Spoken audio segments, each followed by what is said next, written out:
false, false. A little bit of problem there.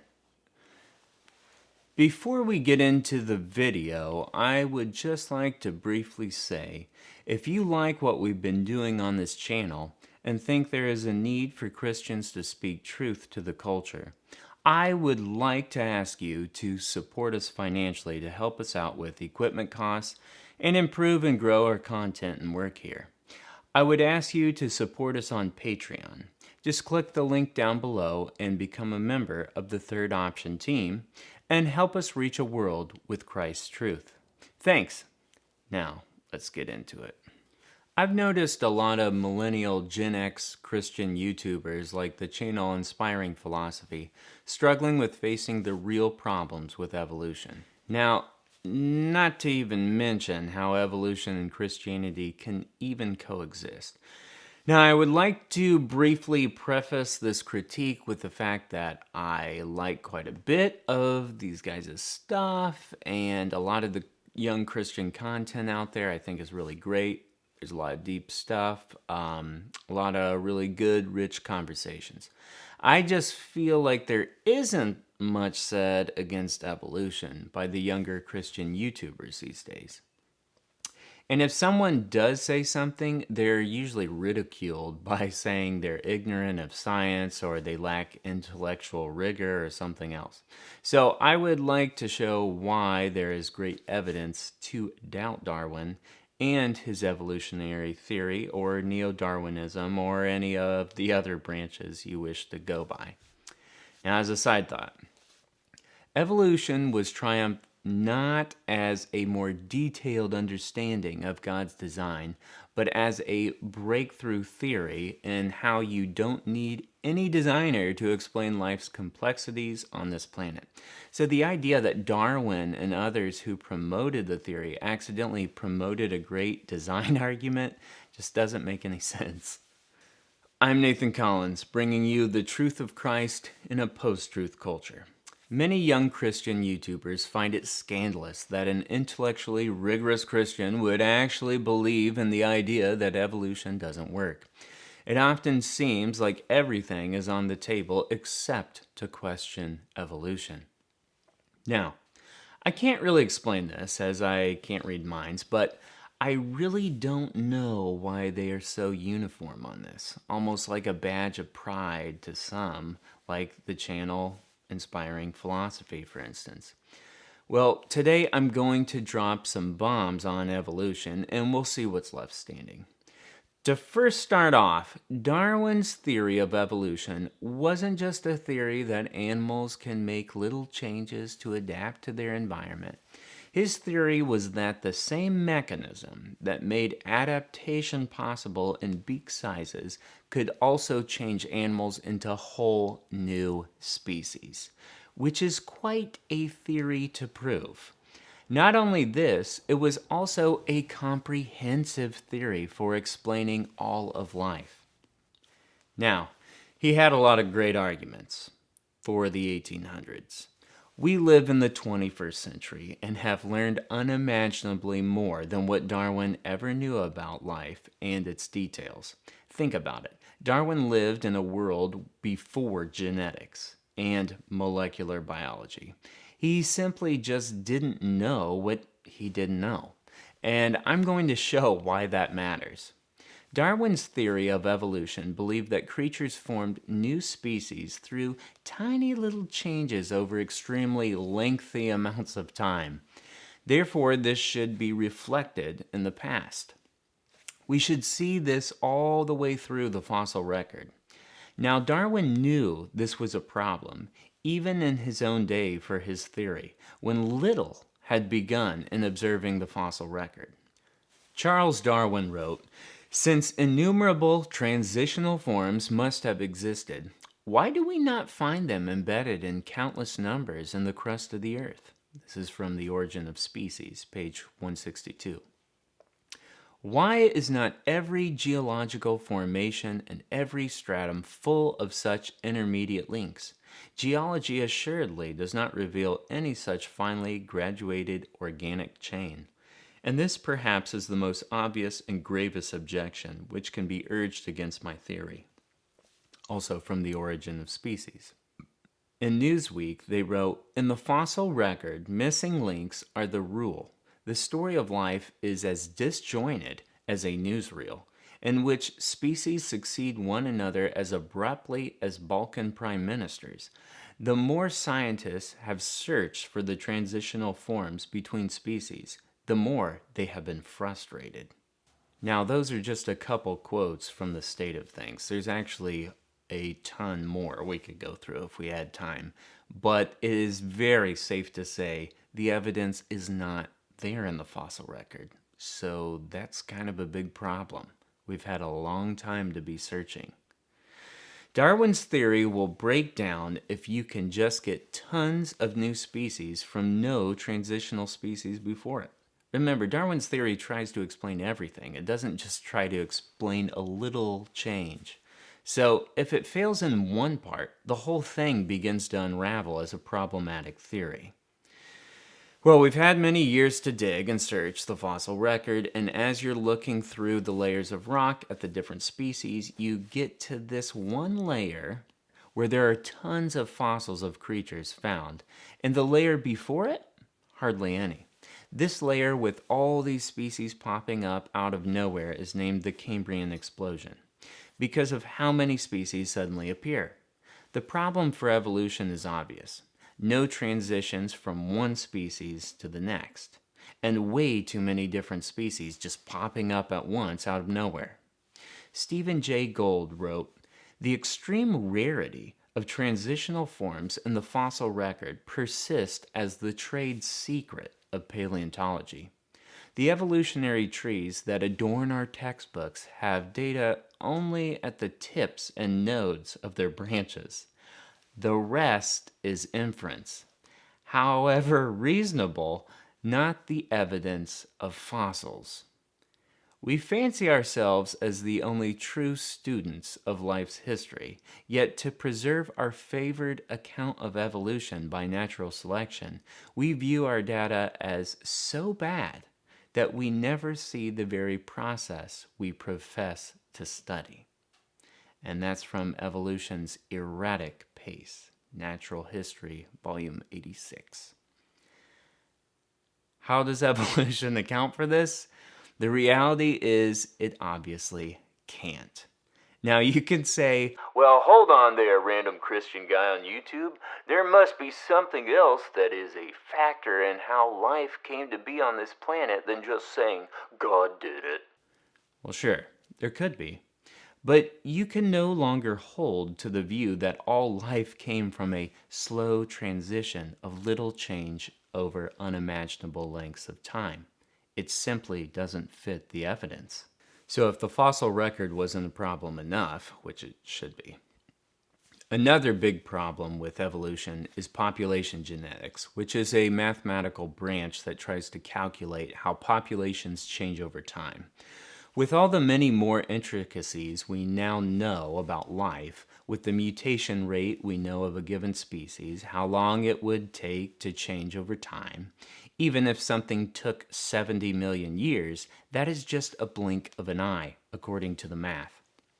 It would realistically take much more time than that. In fact, enormous amounts of time. So if we use their calculations to estimate how long the Cambrian explosion should have taken, we're talking billions of years.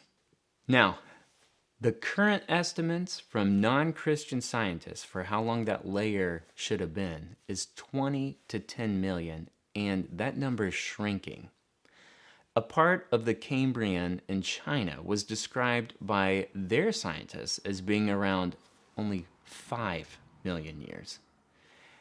This is evolutionarily impossible for this much change to happen in that short of time. So either the Earth is wrong or the theory of evolution is wrong. Another of evolution's biggest problems is simply math. The numbers don't lie, and the numbers just don't add up in a myriad of ways.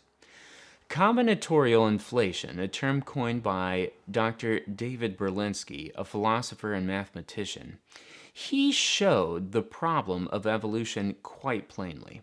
Natural selection works well when it can build structures in small incremental steps, but when multiple mutations are necessary to produce a selective advantage, the odds of the trait arising begin to become very small.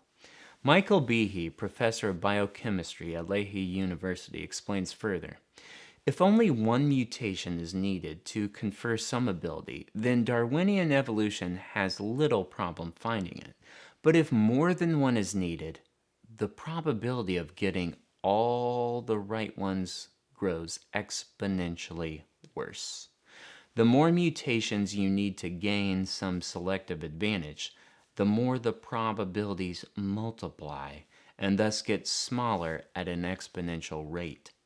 Douglas Axe is the Maxwell Professor of Molecular Biology at Biola University. Doug Axe's research has shown that functional protein folds are enormously specified and rare in sequence space. He suggests that amino acid sequences that yield functional protein folds might be as rare as 1 in 1,074 sequences. Is Darwinian evolution up to the job? Well, other research from Axe suggests that if a feature requires more than 6 mutations before conferring some advantage, it won't arise in the history of the Earth. In other words, Darwinian evolution isn't going to be able to produce fundamentally new protein folds. In fact, it probably wouldn't even be able to produce a single 9-character string of nucleotides in DNA. If that string would not be retained by selection until all 9 nucleotides were in place, this is called the combinatorial inflation problem. By the early 21st century, scholars experimented to find what the chances were to get a small functional protein of 150 amino acids. It has the chances of 1 in 10 to the 77th power. The longer the chain, the worse it gets. That it could ever happen. But it gets worse. If you use the ratio we just went over and we search it against every living organism in the history of the planet, which is 10 to the 44th power, every time a creature has offspring, there's a chance for a functional mutation. The problem is when you put these numbers together, you don't even get to play the game long enough to see if you can possibly come up with a successful mutation. You only get to search the space of 1/10 trillionth possible combinations. To put this into perspective, if you're in a football stadium on an Easter egg hunt for only one egg, and you're only allowed to search 1/trillionth of the space, we would say that's impossible. Likewise, you have no hope of building even one small protein, even if you're given every creature that ever existed on the planet Earth to help you do this, let alone everything else you have to do to evolve things like dinosaurs into birds. But that's not all, folks. If you thought it couldn't get any worse, it does. Even if you make a new functional protein, you can easily kill the animal by doing this. In fact, the overwhelming majority of mutations kill the animal. So now the odds of just making a functional protein aren't enough. Now we got to play the game to see how many times it takes until an animal survives after making the mutation. We are greatly deceiving ourselves if we consider this an actual possibility. Evolution is mathematically impossible. End of story. Another big problem is molecular biology. Darwin just didn't have any idea about the complexity of the cell that was to be discovered in the following centuries. His conception of a cell, like nearly all scientists of his time, was that it was basically little more than a gelatinous brick. They say that these jello bricks were the building blocks of living structures, but they knew nothing more than that. He had no idea what was going on inside. Creatures were far more simple in Darwin's time. Today, the complexity of the cell is mind-bending. In fact, we still do not yet fathom the complexity at the cellular level. The more we look, the more complex it gets. The complexity is so vast that we are still just scratching the surface. But we've scratched the surface, where Darwin was 1,000 miles away from even doing that. What we've learned presents serious problems for evolution and for an unguided system guided by random mutation. Here's an idea of how big the problem is, and it's only getting bigger by the day. Cell division requires 4,000 proteins working together. Again, you have a huge problem here for evolution. The more complicated a living system gets, the more slow, steady changes you need to build everything. The obvious problem is even with billions of years, you are running out of time. Running out of time to the point of absurdity to even seriously consider this theory as a sane person. Not to mention, this problem gets worse by the day as we are relentlessly discovering more and more and more complexity that cannot be explained with the old 19th century thinking. It's not going to work. Darwin's theory is that when you examine it with the facts learned in the past 100 years, there are so many holes in the theory, it looks like Swiss cheese. I could literally do a YouTube channel just devoted to the problems with the theory of evolution and never run out of content. The theory is that unsubstantiated. As Christians, let's hold to truth. And there is no biblical support for evolution and no logical support for evolution either. Even if the world may be ignorant of the facts I just went over and will ridicule those who question the secular golden cow of the theory of evolution, we must be unafraid to stand for truth regardless and speak up and say, "The emperor has no clothes." Well, that's all for this episode, but if you like this episode, go ahead and subscribe and check out our other episodes as we address different issues in our world and bring you the truth of Christ in a post-truth culture. Grace and peace, brothers and sisters. Thank you to my student Harper for this wonderful cat cup. It is meownificent.